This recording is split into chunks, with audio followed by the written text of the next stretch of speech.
ये वादा आज मैं इस मंच से करता हूं।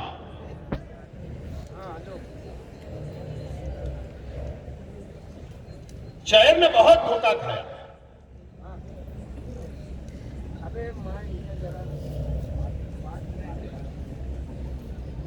अगर 2019 का इलेक्शन असेंबली का अगर 1 बाय 1 अगर विकास तामीरी काम के ऊपर अगर आप लड़ते तो यकीनन मुझसे नहीं जीत पाते। काम की बुनियाद पर मेरे सामने इलेक्शन लड़ते तो यकीनन तुम नहीं जीत पाते।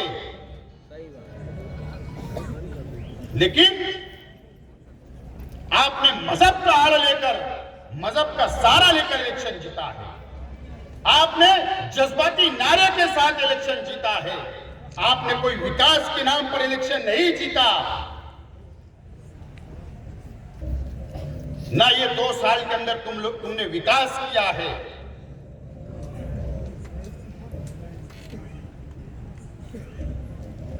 मेरा सवाल है कि 2 साल के अंदर क्या तामीरी काम आपने किया,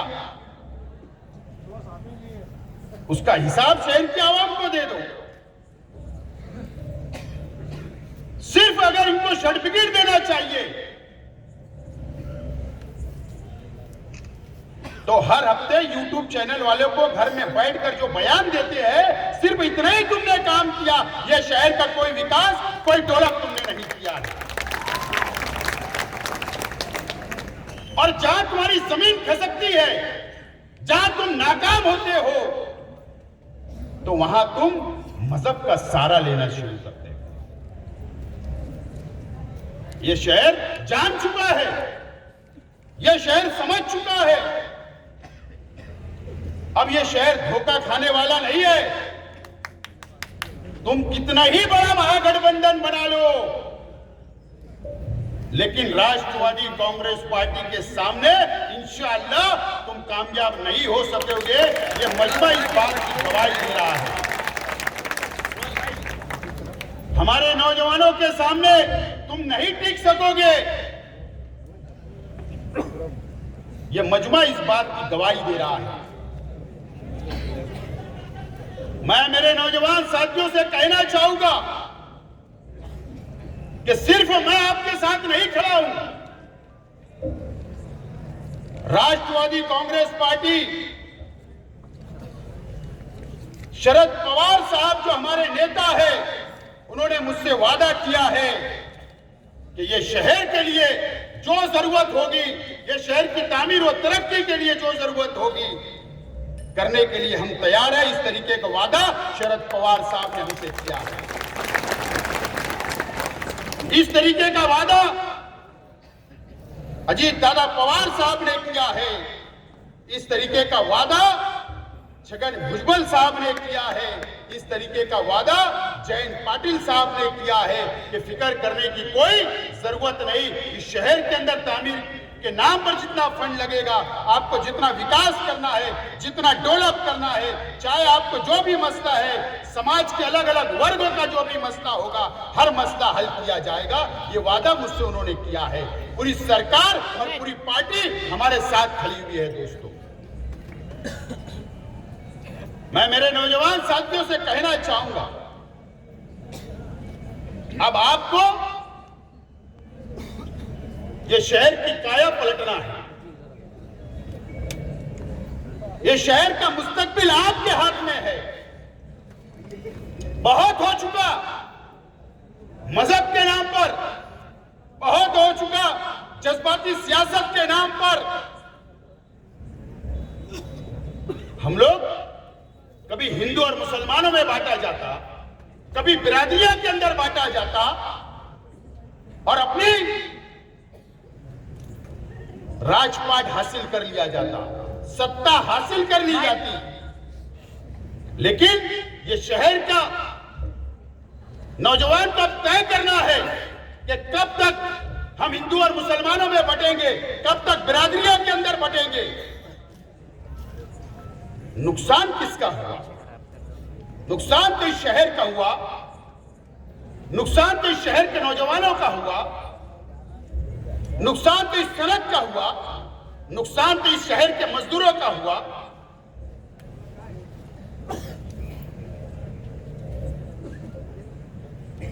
अब आपको हल्ला बोल सियासत करना पड़ेगी, हल्ला बोल सियासत करना पड़ेगी।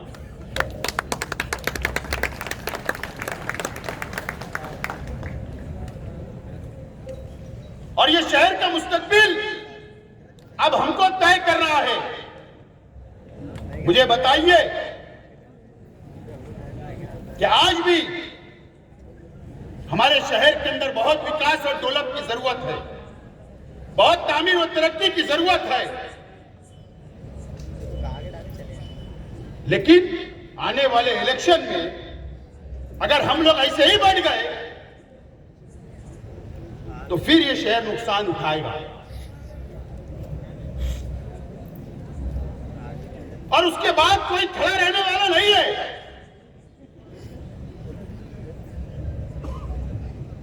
कोई नुमाइंदा आपके साथ में सामने नहीं खड़ा रहेगा, आपकी मदद करने कोई नहीं आएगा। इस शहर का मुस्तकबिल अब आपको तय करना है। मैं इसीलिए राष्ट्रवादी कांग्रेस पार्टी में गया तो पहले मैंने वन बूथ 11 यूथ कि हमने नौजवानों को जोड़ने का काम किया। और अल्लाह का बहुत एहसान और करम है कि 350 बूथ के ऊपर हमारे नौजवानों की टीम खड़ी हो चुकी। नौजवानों को डिजिटल कार्ड हमने दिया। नौजवानों के सपोर्ट में खड़े रहने का मैं आप लोगों से वादा कर रहा हूं, आपके मसाइल हल करने का वादा कर रहा हूं। चाहे आपके घरेलू मसाइल हो, चाहे रिश्तेदार के हो, चाहे दोस्तों के हो, हर मसला हल करने का मैं वादा आप लोगों से कर रहा हूं।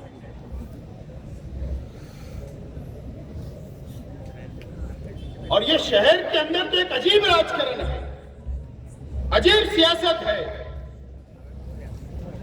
कुछ लोग सियासत में इसलिए रहते हैं कि हमेशा इतिहास है कुछ लोगों का। आप इतिहास उठाकर देख लो, ये शहर की सियासत का हमेशा बड़े लीडरों की दलाली करने का काम इस शहर के अंदर कुछ लोगों ने किया है। तो भी दलाली, असेंबली का है तो भी दलाली, कि अपना घर कैसे भरा जाए, अपनी जेब कैसे भरी जाए, ये करने का काम इस शहर के अंदर किया गया। ऐसे लोगों को भी आपको पहचानना है।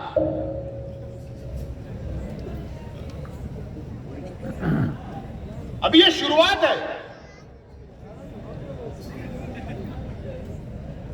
सामने वालों को कितना भी बड़ा महागठबंधन बनाने ले दो,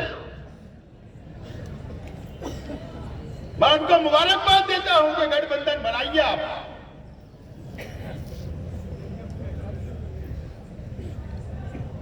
आने वाला इलेक्शन शेख आसिफ नहीं लड़ेगा, ये शहर के नौजवान तुम्हारे खिलाफ में लड़ने वाले हैं।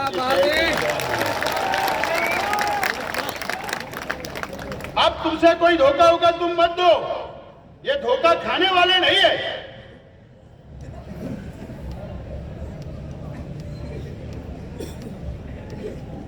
राष्ट्रवादी कांग्रेस पार्टी की तमाम ही विंग तैयार बैठी है,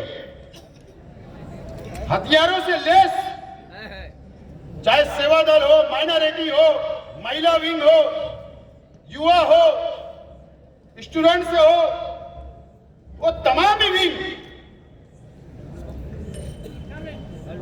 सबको मैंने इजाजत दे दी है कि शहर के मसाइल के लिए रास्ते के ऊपर निकलना पड़ेगा। और अब स्टेज लगाएंगे हम बहुत दिन बाद। अब आने वाले जुमा को मेरी पहली प्रेस कॉन्फ्रेंस सैलानी चौक के अंदर मैं लेने जा रहा हूं।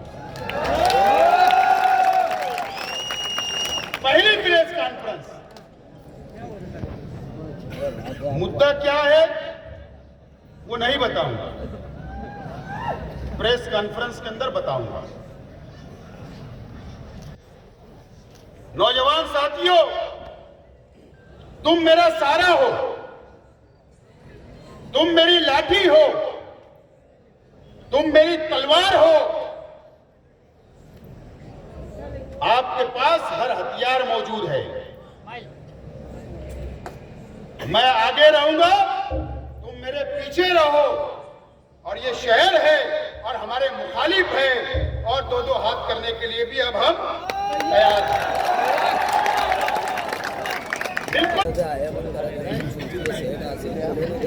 और डरने की जरूरत नहीं, सरकार हमारी है। सरकार राष्ट्रवादी कांग्रेस पार्टी की है, कोई डरने की जरूरत नहीं। हमने कभी पुलिस की दलाली नहीं की, हमने कभी पुलिस की चमचागिरी नहीं की। मालेगांव से नासिक तक हमने कभी दलाली नहीं की, हमने कभी चमचागिरी नहीं की। और अल्लाह का करम है कि ना की है और ना आइंदा करने वाले हैं।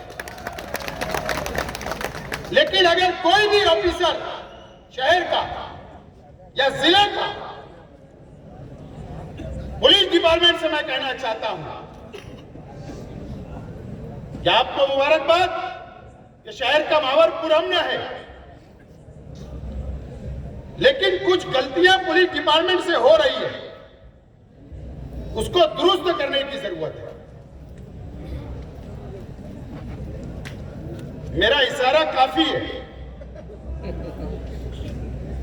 न तो मालेगांव से नासिक तक कितने सचिन वाजे घूम रहे हैं, मुझे नाम भी पता है।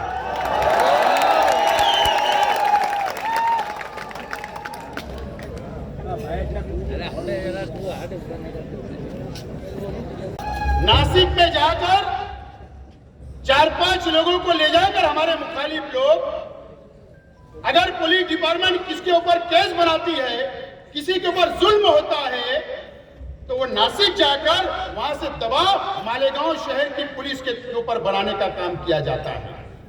मेरा ये नहीं कहना है, अगर वो गलत है तो कार्रवाई होना चाहिए, और अगर वो झूठी खबर है या झूठी कंप्लेन है तो उसकी चौकसी होना चाहिए। लेकिन दबाव पुलिस ने बिल्कुल नहीं डालना चाहिए डिपार्टमेंट के ऊपर। कितना भी बड़ा आदमी हो, शेख आसिफ क्यों ना हो, लेकिन अगर गरीबों में जुल्म होगा और पुलिस अगर सामने वाले का साथ देगी तो यह शहर कभी बर्दाश्त करेगा नहीं, कभी बर्दाश्त नहीं करेगा। मैंने मुख्तसर कहा हूं, थोड़े में ज्यादा समझ लेना चाहिए पुलिस डिपार्टमेंट। और इतना तो पता ही है, तो राष्ट्रवादी कांग्रेस पार्टी के पास गृह मंत्री है। बिला वजह तो मैं कंप्लेन नहीं देता, सबूत के साथ दूंगा। फिर बाद में बोलना मत कि आपने क्यों फला की कंप्लेन दे दी, क्यों हमारी कंप्लेन दे दी। शहर में क्या क्या नहीं चल रहा है, क्या क्या नहीं चल रहा है। या मंदिर के बाहर से चप्पल भी नहीं चोरी होती है।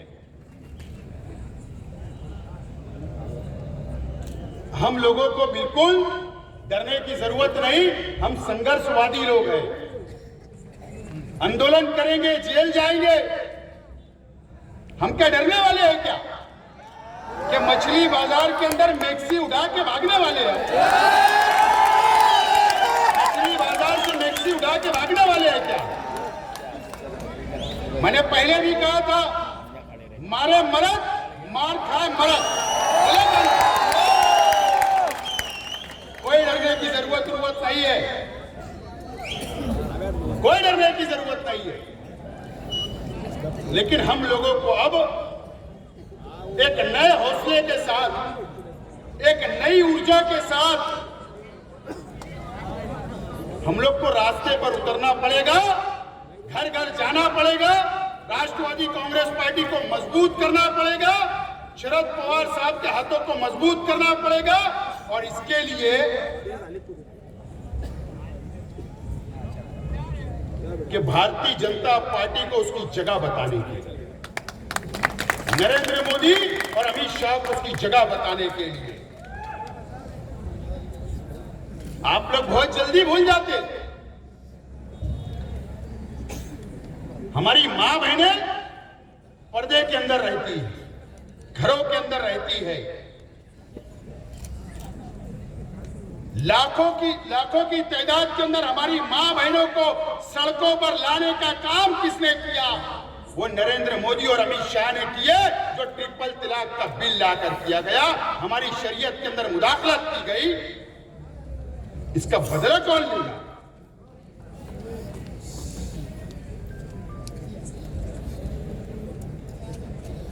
या एनआरसी लगा दिया गया। शरद पवार साहब को मैं मालेगांव शहर की आवाम की तरफ से मुबारकबाद देता हूं, सलाम करता हूं कि अगर शरद पवार साहब अगर इस महाराष्ट्र के अंदर 3 पार्टियों की हुकूमत नहीं बनाते और भारतीय जनता पार्टी की हुकूमत होती तो एनआरसी महाराष्ट्र के अंदर लागू होता और मुसलमान परेशान नजर आते हैं। शरद पवार साहब की मेहरबानी है, उनकी हिकमत अमली थी कि भाजपा को दूर रखने का काम किया।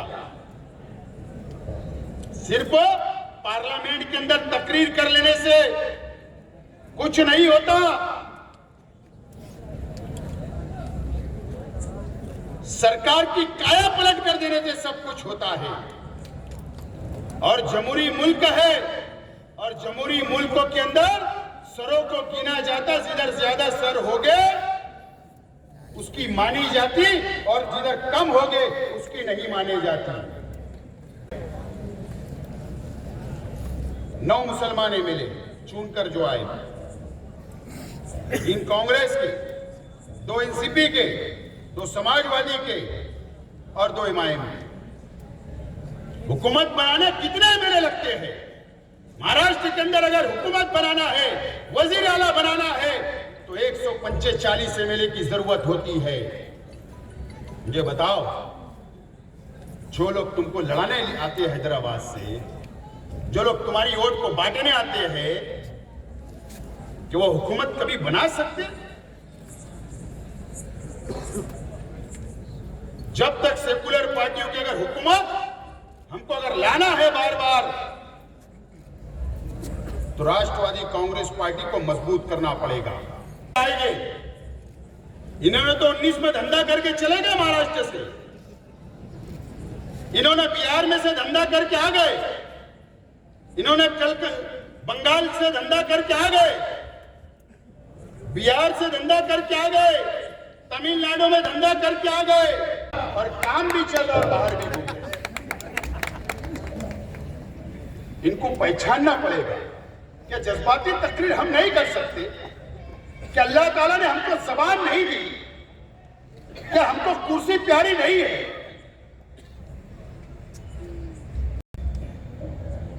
फायदा नहीं है, अगर नुकसान होगा तो माइनॉरिटी का होगा, ये हमको समझता है और हमको अल्लाह को जवाब देना है।